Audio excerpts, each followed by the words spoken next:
All right, so buckle up, everyone, because today we're diving into something that sounds like it's straight out of a sci-fi thriller. But this is actually happening right now as we speak. Yeah, no kidding. Just 6 days ago, something appeared in our sky that, frankly, nobody expected. I mean, it was like boom, out of nowhere. Exactly. Right above the Earth's magnetic pole, this bizarre object, they're calling it the Tesseract, just kind of popped into existence. And it was huge, like initially the size of a city block. Can you imagine that? Absolutely massive. And here's the really freaky part. It's been shrinking rapidly ever since it appeared, collapsing in on itself like some kind of, cosmic implosion. It's wild, right? They say it's almost small enough now to fit in your hand, from a city block to like the palm of your hand in just 6 days. Yeah, it's mind-boggling and incredibly unsettling because it's not just shrinking.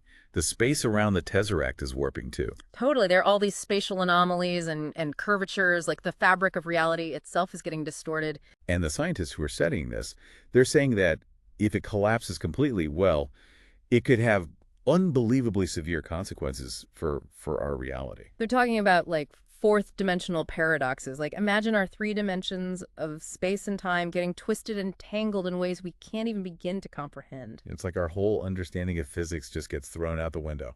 Pretty much. And some even think that, maybe this isn't just some random cosmic event, but that maybe this is intentional, like the Tesseract's alien creator, whoever they are actually trying to reshape our reality according to some kind of alien blueprint.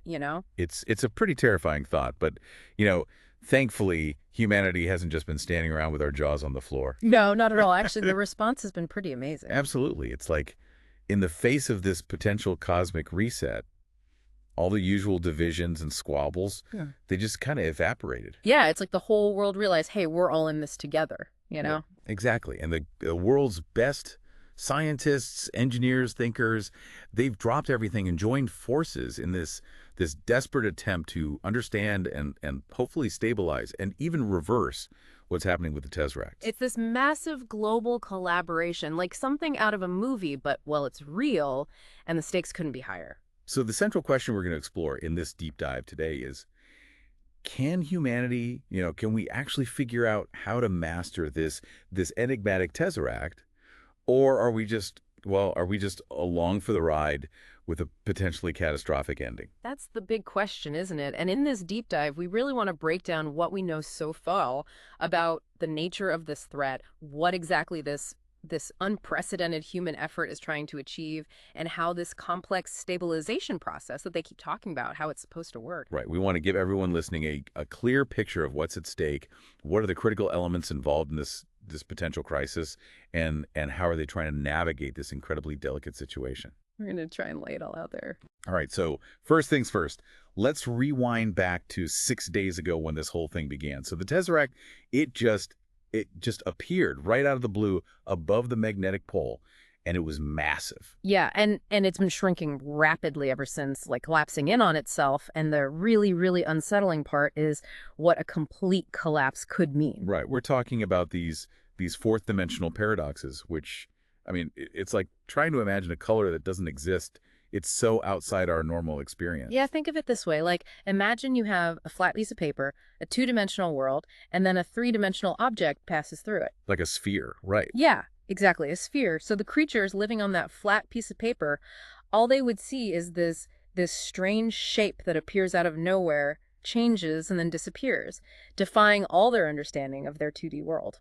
So we're the flatlanders in this scenario, and the Tesseract is the sphere. Yeah, it's a simplification, but it kind of gives you a sense of how completely our reality could be disrupted by something operating in dimensions beyond our comprehension. And then there's the question of intention, right? Like, what if this isn't just some random cosmic phenomenon? What if the creators of the Tesseract are deliberately reshaping our reality? Like some kind of cosmic renovation. Yeah, exactly. And we have no idea what their motives are, what the end goal is. Are they trying to fix something? Are they experimenting? Or is this just like an oops moment for them, like they bumped their cosmic elbow, and now our reality is paying the price? And the thing is, we're getting no signals, no communication from the Tesseract itself.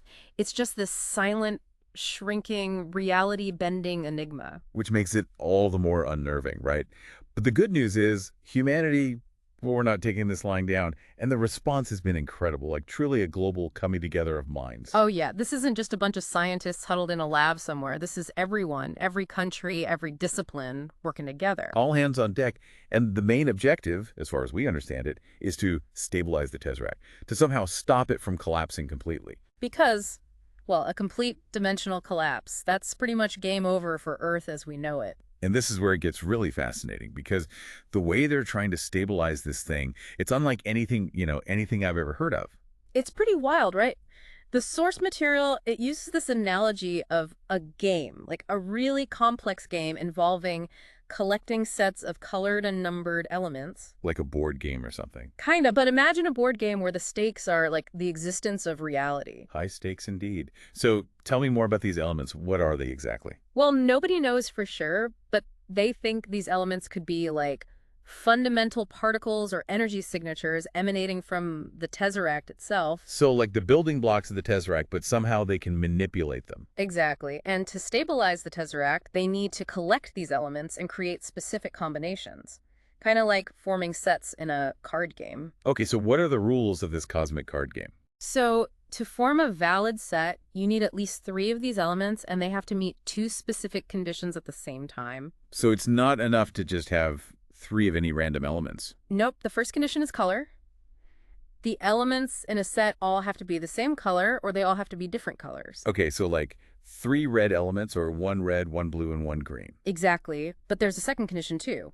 The values of the elements, they all have to be the same, or they have to form a numerical sequence. Like 1, 2, 3. Exactly, and both the color rule and the value rule have to be satisfied at the same time. So to give an example, a valid set could be 3 green elements with the values 5, 5, and 5, because they're all the same color and all the same value. That's right. Or it could be a red element with a value of 1, a blue element with a value of 2, and a green element with a value of 3. Because they're all different colors and they form a sequence. You got it. So it's all about figuring out how to create these valid sets from the elements that are, well, that are basically spewing out of this collapsing tesseract. And what do they do with these sets once they've managed to put them together? Okay, so once you have a valid set, you can take one of those elements and place it on what they're calling a stabilization panel.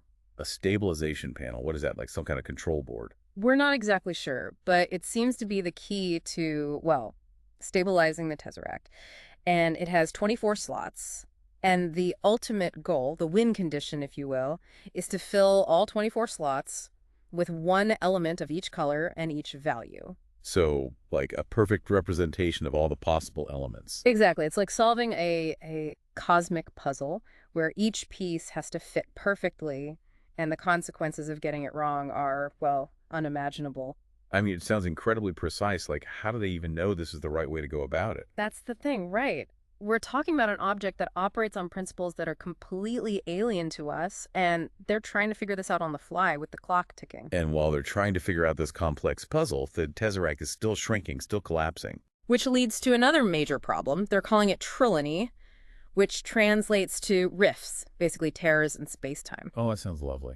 Yeah, not so much. So as the Tesseract implodes, all these elements are being forced into what they're calling oblast shruceni, which basically means collapse area, like some kind of cosmic pressure cooker. And these rifts, these trility, they form in this collapse area. Right, and here's the kicker. If 3 or more elements with the exact same value end up in this collapse area, boom, a rift opens up.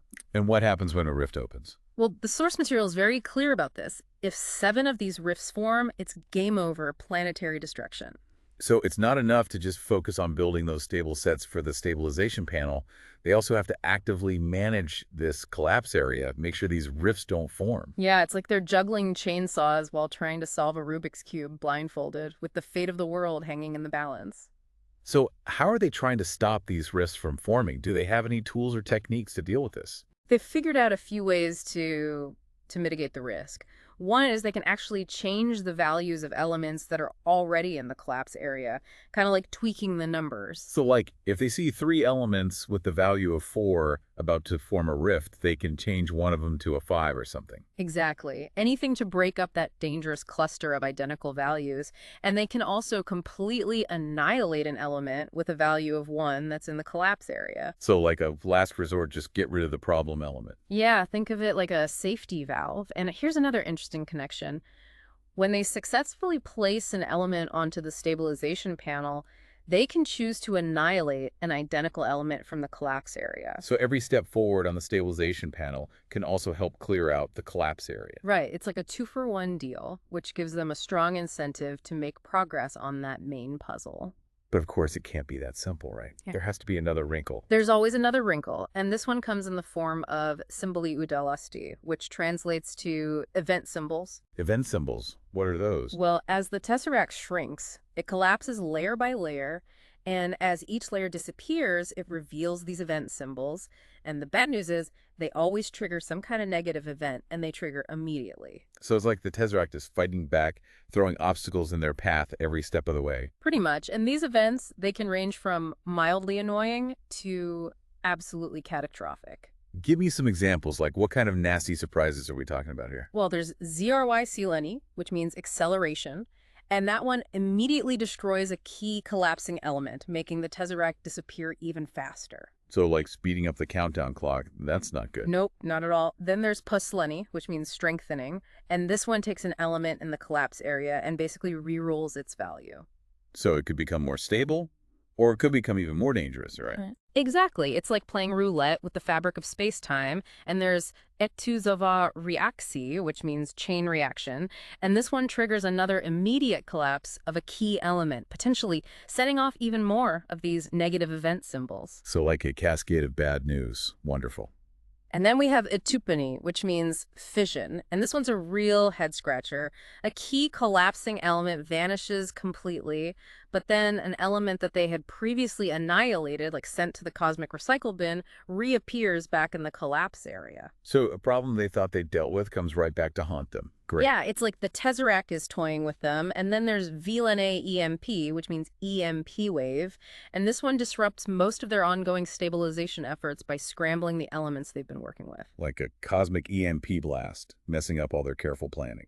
Exactly, and if that wasn't bad enough, there's VBucci HEMP, which means EMP explosion, and this one scrambles all of their current stabilization efforts, like hitting the reset button on all their hard work. So they have to start all over again from scratch with even less time on the clock. Pretty much. And then there's interphase, which means interphase, and this one makes elements with even values in the collapse area even more unstable, again increasing the risk of those rifts forming. So even numbers are bad. Got it. Well, in this context, yeah. And finally, there's Razova VLNA, which means shockwave. And this one destroys all elements in their stabilization efforts that happen to match the value of a newly collapsed element. So like a chain reaction of annihilation based on a specific value. Exactly. It's like the Tesseract is constantly throwing wrenches into their plans, keeping them on their toes. It sounds incredibly daunting, like every step forward is met with 3 steps back, and then a cosmic pie to the face. It's definitely not easy, but thankfully there are some glimmers of hope. They're called bonusy stabilizas, which means stabilization bonuses. Bonuses, like rewards for doing well. Kinda. They're like special abilities or tools they can unlock by achieving certain stabilization goals. So it's not all just doom and gloom. Not entirely, no. For example, if they manage to stabilize a set of 4 elements that all have the same value, they unlock these powerful one-time use Cardiobjevu or discovery cards. Discovery cards, like what do they do? We don't have specifics, but they seem to represent some kind of breakthrough or a temporary advantage that can help them manipulate the Tesseract. So like a get out of jail free card, but for a cosmic crisis. Exactly. And the really cool thing is once they're unlocked, anyone on the global team can use them like a shared resource. So even if one team is struggling, another team's success can benefit everyone. That's right. It's all about working together, and there's another bonus, an even bigger one, if they can stabilize all 6 elements of the same color. 6 of the same color. That sounds really difficult. It is. It requires a ton of coordination and planning, but if they can pull it off, they gain the ability to take any element that they previously annihilated and bring it back into play. So like undoing a mistake. Exactly. They can re-roll its value and put it back into the collapsing Tesseract, which could be vital for keeping it from disappearing completely. So it's a high-risk, high-reward strategy, but the payoff could be huge. Absolutely. So to sum up the stakes of this incredibly high-stakes game, victory means successfully stabilizing one element of every color and every value on that 24-slot panel. A perfect balance, a cosmic harmony. And defeat. Defeat comes in 2 flavors. allowing 7 of those space-time rifts to tear open our reality, or if the Tesseract completely vanishes before they can achieve full stabilization. And remember, this is a cooperative effort. The whole world wins together, or the whole world loses together. That's the key takeaway here. There are no lone wolves in this scenario. It's all about collective intelligence and action. The fate of humanity rests on their ability to work together. So what we have here is a truly unprecedented situation. Mm. Humanity facing a rapidly shrinking, reality-bending object that seems to operate on rules that are completely alien to us. And they're trying to solve this cosmic puzzle while simultaneously managing a cascade of potentially catastrophic events. And the clock is ticking. Every second that passes brings the Tesseract closer to complete collapse, and us closer to, well, we don't even know what. And the really mind-boggling thing is how interconnected all of this is. Every attempt to stabilize the Tesseract carries with it the risk of triggering further collapse or those dangerous rifts. It's a constant balancing act. And then you have those unpredictable negative events constantly throwing wrenches into their plans. It's like trying to build a house of cards in a hurricane. It's a truly daunting challenge, but the fact that they've managed to identify some ways to mitigate those risks and that they have these stabilization bonuses that can give them an edge, it suggests that, well, maybe, just maybe, they have a chance. And the fact that stabilizing those sets not only helps them progress towards their main goal, but also unlocks these powerful tools and even allows them to potentially reverse some losses, it really makes you wonder about the intelligence behind this whole setup. It does, doesn't it? Like, was this some kind of test, a cosmic challenge designed to push humanity to its limits? Or maybe it's a filter, a way of separating the species that can handle this level of cosmic complexity from those that can't. It's a chilling thought, but, well, it's not outside the realm of possibility. So ultimately, the question remains, is humanity? Are we intelligent enough? Are we resourceful enough? And most importantly, are we cooperative enough to master the Tesseract? That's the million-dollar question, isn't it? And based on everything we've explored today, it seems the answer lies not just in individual brilliance, but in something much more profound, the ability for our entire species to work together, to anticipate the unknown, and to find order within what seems like pure chaos. So, to everyone listening out there, what do you think? What aspects of this incredibly intricate challenge, do you find the most compelling, the most terrifying? And if you were suddenly thrust into this global effort, facing this potentially universe-altering threat, what strategies would you consider? What would your first move be? It's a question worth pondering because it really makes you think about our place in the grand scheme of things and just how fragile our reality might be. It's a humbling thought, for sure, and it makes you realize that, well, we're all in this together now more than ever. Absolutely. Yeah. Well, on that note, we'll leave you to ponder those questions, and we'll be back next time with another deep dive into the mysteries of, well, everything. Until then, stay curious and keep looking up. You never know what might appear in the sky next. And maybe keep a cosmic card game handy just in case. Yeah, you never know when those skills might come in handy. Thanks for listening, everyone. See you next time. Take care. Bye.